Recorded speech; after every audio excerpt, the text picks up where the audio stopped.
Good evening. Am I audible?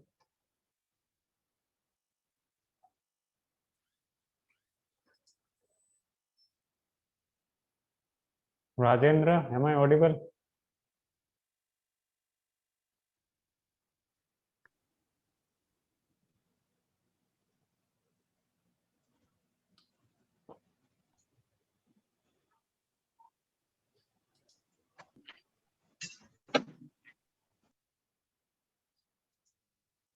Screen is visible, full screen, right? Yes. Yes, sir, it is visible. So I'm muting you all. Just raise your hand in case you're having any doubt.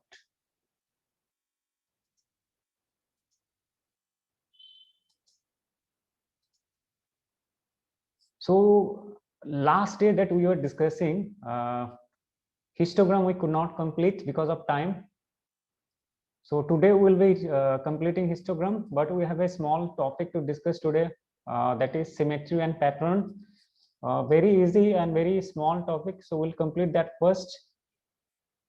Symmetry we can understand from the English meaning, right? So if we are shooting any photo where these symmetrical objects are there, then we have to pay attention to capture the symmetry that we are seeing, or that symmetry that is present in that frame. This is one example where we can see it, how symmetry has to be captured. And the only important thing that we have to remember is that rule of third we can do away with when we are capturing symmetry, because these two may be conflicting in many occasions. Like if you are capturing rule of symmetry, then you forget about rule of third.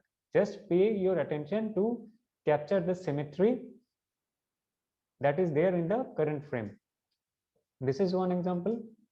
This is one more example. These photos we saw earlier when we were discussing about leading lines. We saw these photos.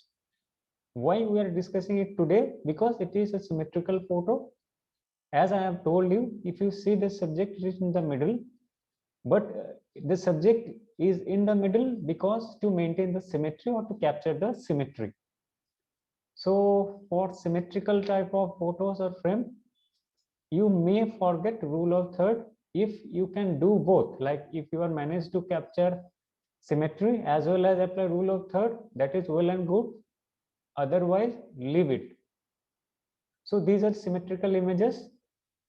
So this improves our photography or composition technique a lot. See, all these are symmetrical objects. So if I compose this photo like this, it does not look that much good, that much interesting. But whereas when the photo is captured like this, where this symmetry is maintained, it looks good, great in fact. So wherever symmetrical objects are there, you try to capture it to reflect the symmetry in the best possible way.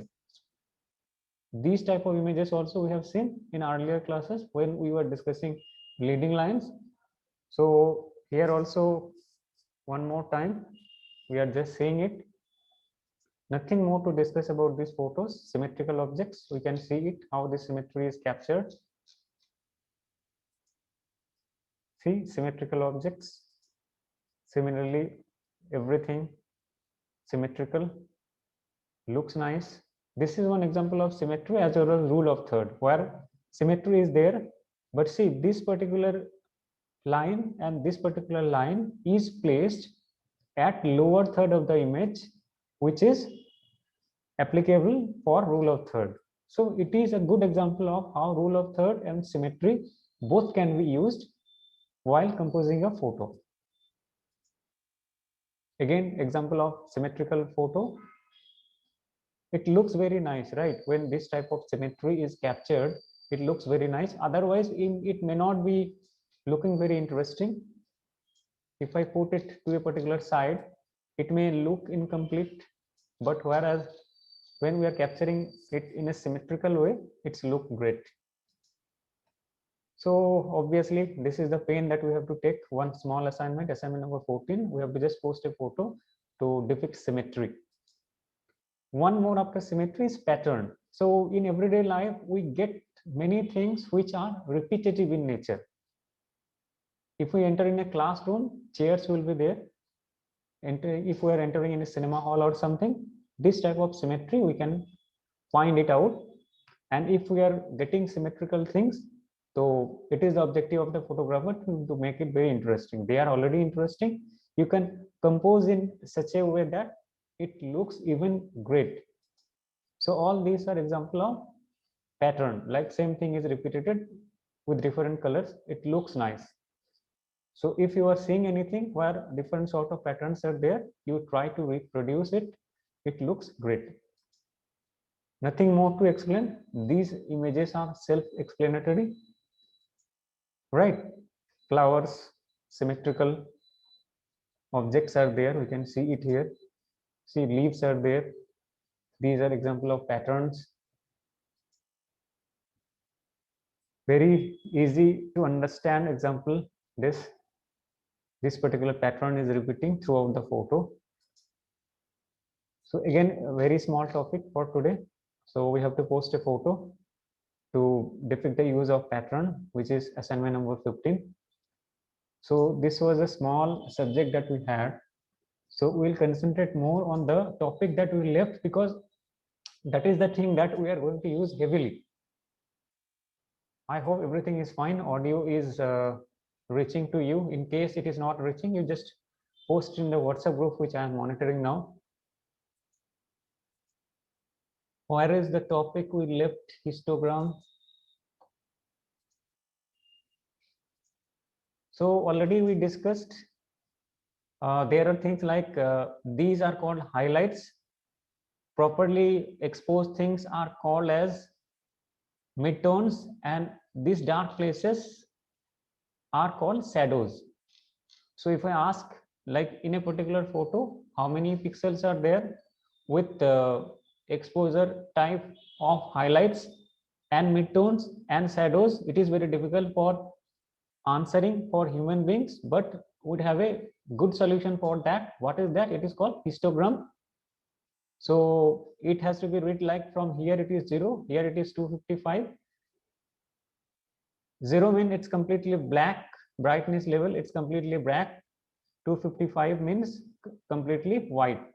And this particular curve defines, let us say here, the value, let us say 240. So this many number of pixels are there in the photo, which is having a brightness level of 240. So these things we discussed in the last class. We will not be discussing these things. Rather than discussing these things, we will have some practical. And these are examples like clipping. Clipping means what? If there are some detail which are completely washed out, so some warning will be there. Sometime it will be there in the camera. If it is not there in the camera, there is a good thing that Photoshop or software like Lightroom, they will having this capability. If something is completely washed out because of overexposure, you will get warning here, red symbol you will get here. If something is there washed out because of underexposure, so you will get a warning there. These are called clipping, shadow clipping for underexposure, highlight clipping for overexposure. This we have to understand. When a photo is properly exposed means no details are lost here, and no details are lost even for underexposure. So a properly exposed photo, the histogram look like this, like everything will be within the scope of the histogram. There is nothing touching, or there is nothing which is coming out of the scope of the histogram. Whereas overexposed photo, it tends to be overexposed like this. So there is some portion which are touching the right hand side of the scope of the histogram. Whereas for underexposed photo, the structure will look like this. Where it is useful? When we are shooting in proper daylight, where light is more and the LCD screen is not visible, then we will not be in a position to decide or judge that the photo that we are taking, whether it is properly exposed or not. So those type of scenarios can be avoided with the help of histogram.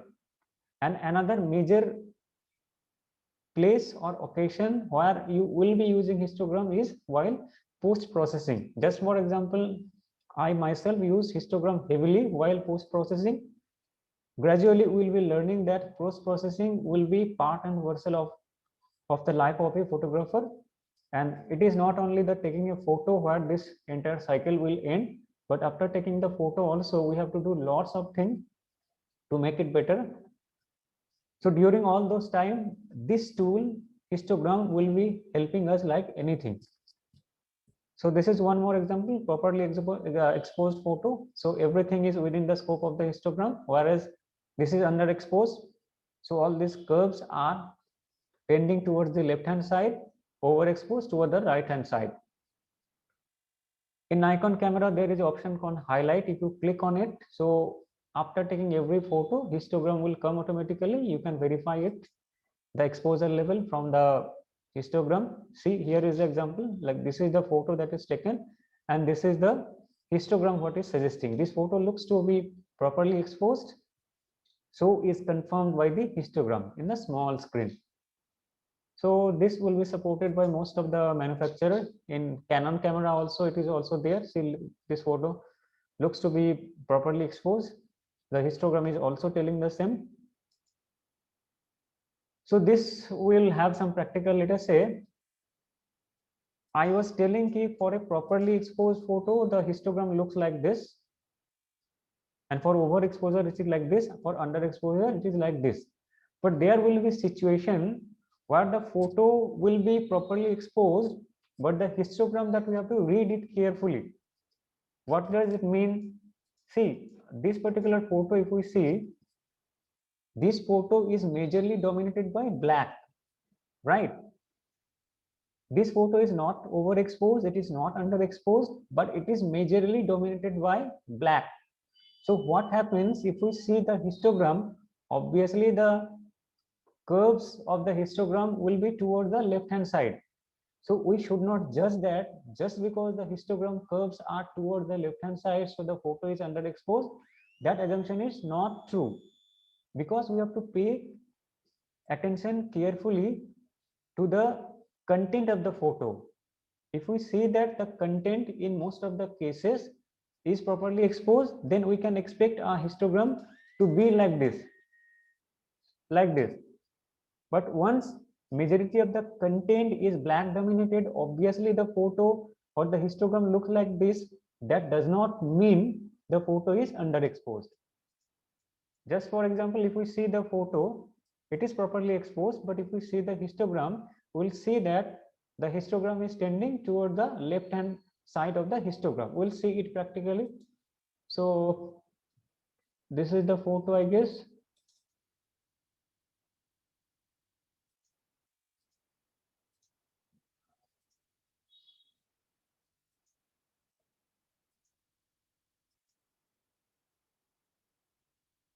Here is the photo. We'll open it with our photo processing software that I am using, GIMP here, GIMP, which is freely available.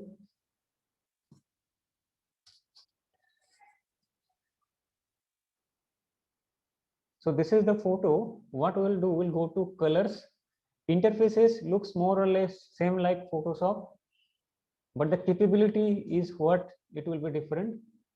See, this is the histogram that we are getting. This is the histogram, like this white portion. I'm just unmuting you all.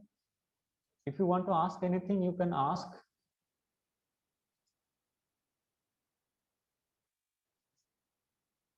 Okay, you have the option, you can ask anything.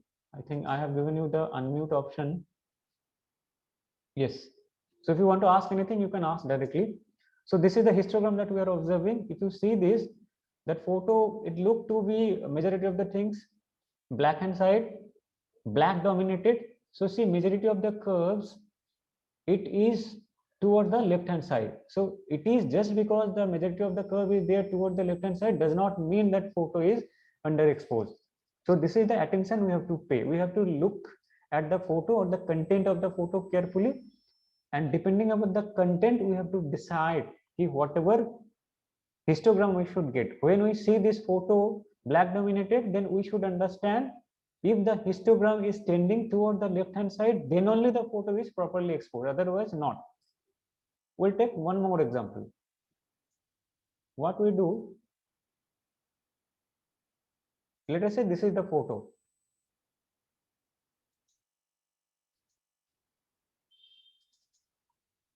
See, this photo is whitish, like it is dominated by white color or white object. So if I check the histogram, obviously the histogram should have majority of the curves toward the right hand side. So that does not mean the photo is overexposed.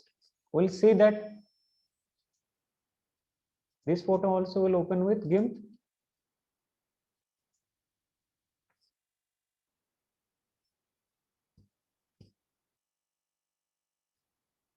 Here is our photo processing software.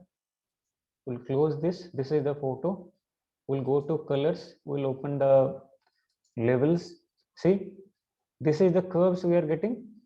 Majority of the portion, majority of the curves, it is going toward the right hand side because content of this photo, majority of these pixels are white. So this particular histogram is inclined toward the right hand side. That does not mean this photo is overexposed, right? So this we have to understand properly.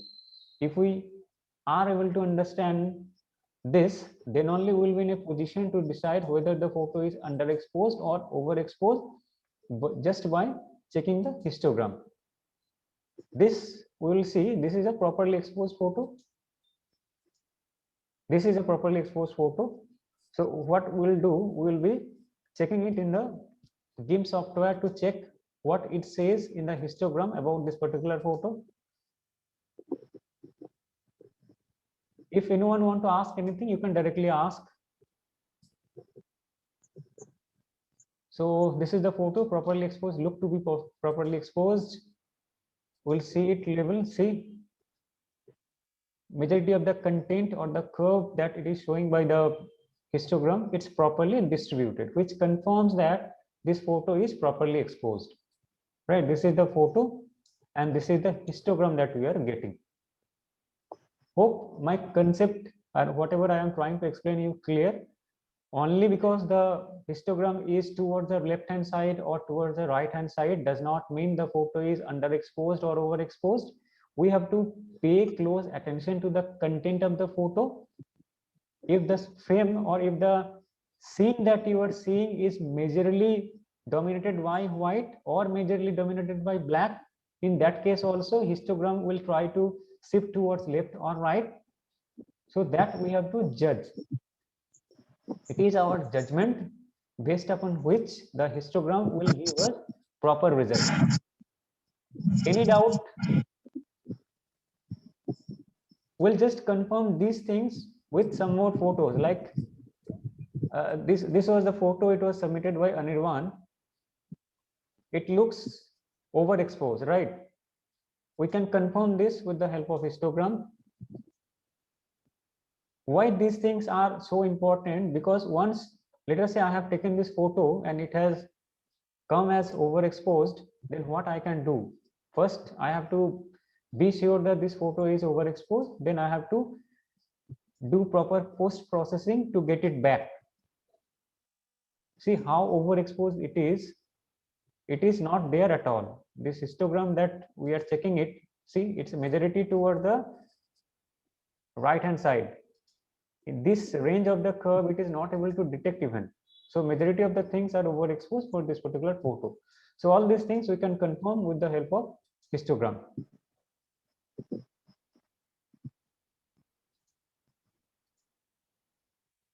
We'll take example of this particular photo.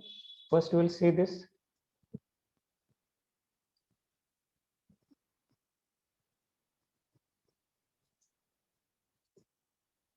See, it's underexposed. It looks to be underexposed. Same thing, we'll be confirming it to the. Yeah, hi, please. Hi, sir. Sir, I mean, did you actually call me up? I did not see the unmute bar. I mean. No. I have asked if anyone is having any doubt, so they can directly ask. Okay. That is the reason I have. It is for everyone. Okay. Thank you. So this photo look to be underexposed. We can confirm it. Histogram, see. Histogram is also telling this photo is underexposed. So this is the objective of histograms, and be very assured that once you will be starting post processing of the photos that you are taking, you will be heavily dependent upon this histogram, and there are several photo processing technique where you have to change your workflow depending upon the input or output that you are getting in the histogram. So people who are more or less joined this courseware because of the artistic part or just to learn the creative portion, it may not be that much applicable to them. But yes, just to control the exposure, you have to be very much thorough with the histogram concept. So that was from my side for histogram. If anyone is having any doubt on histogram or pattern and symmetry, I will take question from them. Anyone? Any hand raised? No. This is Anumati, sir. Any Hello? specific doubt? Yeah. Sir, Yeah, please. yeah, 1 minute. Indu madam, please. This Instagram, where on the mobile, sir? Mobile, is it possible to good question see you have that asked. one? Good question it is asked. Unfortunately, we don't have any option to check histogram on our mobile platform. Sir, excuse me, sir. Yeah, please. Subhankar. Sir, there, I am using OnePlus phone. There is a part where we can handle histogram. We can see histogram. Yeah, Right. I was Then- about to tell this. For high-end phone, Yes, sir. maybe for iPhone and for high-end phone, they may provide histogram, but for basic phone or basic handset, low-level Android phones, they may not be providing histogram. But as Subhankar is telling, for his phone it is there. For iPhone also, I feel it might be there. Yeah. Yes, sir. In iPhone also, I have that Yes. histogram is there. Yes. So if it is there, then it's well and good. In case it is not there, then it is very unfortunate for us, and we have to depend only on the photo Sir, processing software that you are having. Sir, yes, sir. Photo processing software like Lightroom, there is a histogram Yes. there in the Yes. upper left-hand side. Yes. Yes, actually, I tried to arrange Photoshop for today's class, but it was not possible for me. Maybe in future classes, I will be arranging it. Yes, sir, because it is so expensive to afford it. 1,785 per month is too costly. Yes. It's too costly. I know that. So, is there anything else on histogram? Any doubt? Any specific doubt anyone wants to ask? No, sir, it's good. Histogram, I understand. That photo, sir, which is in black tone, totally in shadow, like when we have that type of photo, it doesn't mean when black thing are more. That it doesn't mean that that It is photo underexposed. So that concept you have to understand. If you are understanding that, then it's good and fine. See, I have a small request, so I will just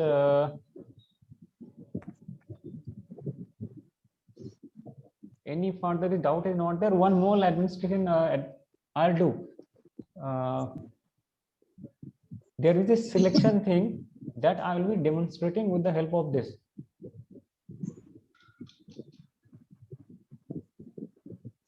Someone asked me one small doubt, how to crop photo depending upon its content. So let us say this is the photo, and I want to just crop the photo like this. White space is there around this. So how to do this crop thing? Just there is a selection tool. Here is the selection tool. I can select it like this. I can go to image, and there is option called crop to selection. If I just click on it, see whatever area I selected, the image is reduced to that particular selection, right? I can save this, or I can just export this like this. I can save, or I can export it like this. So my particular photo is now exported. I'll just complete this portion, and we can verify that. This is the photo. This is crop now. So this is a small post-processing request I got today. See how to crop a photo using any kind of post-processing software. So this is demonstrated. Obviously, rest of the things we'll be doing in post-processing chapter. Today, because some time is there, we can do it. Exposure control also, it can be done from here.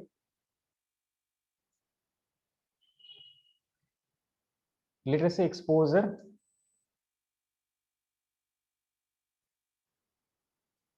Or we can go for some more thing.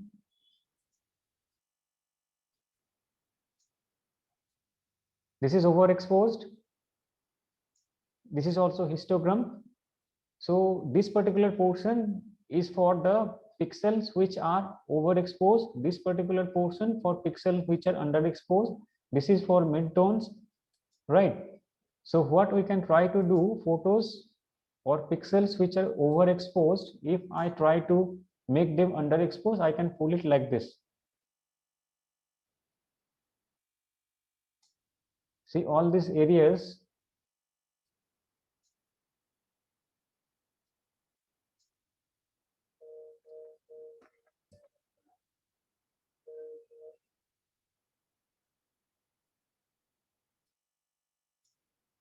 See, these things are becoming underexposed now, right? So this is the way. There are different ways we can adjust. This is one curves example that I am showing you. There are other examples which can be done. Levels are there, which can also be done.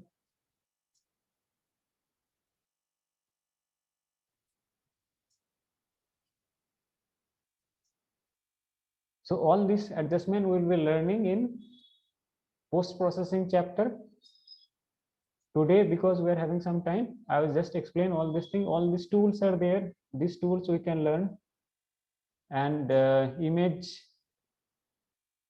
cropping and setting of a particular resolution. Let us say you are having a small photo of 800 into 600 resolution and you want to upscale the image. So all those things can be done from here, right? So all these things are very helpful in doing. Like for if you want to do all these things, you don't need Photoshop. But there are things like this layer things are there. There are tools, there are filters. So all these things, if you want to do with GIMP also, you can do. But the result that you achieve by using Photoshop will be 100 times effective or 100 times much more pleasing than what you get from GIMP. But to begin with, what you can do, whatever interfaces are there, now you just learn what is the meaning of this. Whatever you can see, like by default, left hand side, these toolkits are there. So you just try to learn this toolkit. What these toolkits are doing one by one, you can try to learn. One that is done, you can go with the selection. Select tool is there. So it tells about what are the different selection methods are there that you can apply. After that, image, any kind of resizing, downscale, upscale, all these things are better handled by this particular option. Layers are very useful when you are editing a complex photo. Like if you are doing multiple changes, like step 1, step 2, step 3. So all these things are better achieved with the help of layers. Any kind of color adjustment, contrast adjustment, colorization, decolorization are handled by this particular option. Tools are for specific option which may not be you will be using everyday basis. Filters are useful for if you want to add specific effect, like if you want to add noise to your photo, filters are useful. If you want to delete noise from your photo, filters are useful. If you want to add specific like black and white effect, or let us say the cloud effect, or whatever things if you want, all these things will give you the option. So the first thing that you should do when you are trying to learn or master a photo processing software is to just get familiar with whatever interface options are there, that you should know and you should remember what those options are. And second thing that you should do, what is the meaning of those interface option, right? So whatever options you are getting, what is the meaning? So these two things you can do. Just forget about Photoshop for the time being.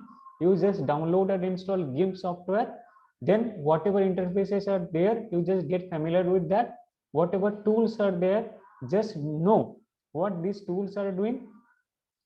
After you are thorough with these things, like what are theirs and what they do, we will learn what we can do from it. This is a major thing we have to understand. Like Photoshop is there and we know how to do with this Photoshop. Once you know how to do with Photoshop, you are basically becoming a technician. But our objective is not to become a technician.